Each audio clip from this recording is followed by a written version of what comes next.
তো hello guys, চলে আসলাম আজকে আরও এক নতুন ভিডিওতে। আজকে আমার হাতে দেখতে পাচ্ছেন এই একটি সেন্ট। তো আমার কাছে আছে একটি গ্যাস লাইট এবং আজকে এদের নিয়ে খুব একটা নতুন এক্সপেরিমেন্ট করব।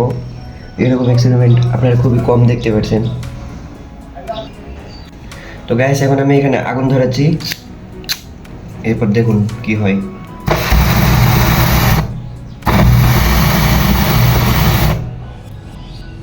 তো গাইস, আপনারা খুবই একটা মজার এক্সপেরিমেন্ট দেখতে পারলেন। এরকম এক্সপেরিমেন্ট দেখার জন্য সবাই চ্যানেলটা সাবস্ক্রাইব করবেন। ঠিক আছে গাইস, আপনারা এইরকম ভিডিওগুলো মানে বাসায় ট্রাই করবেন না, এই বাচ্চাদের থেকে দূরে রাখবেন এই জিনিসগুলো। আর এগুলো বড়রা ট্রাই করবেন সাবধানতার সাথে। তো আমি আপনাদের আবার দেখাচ্ছি।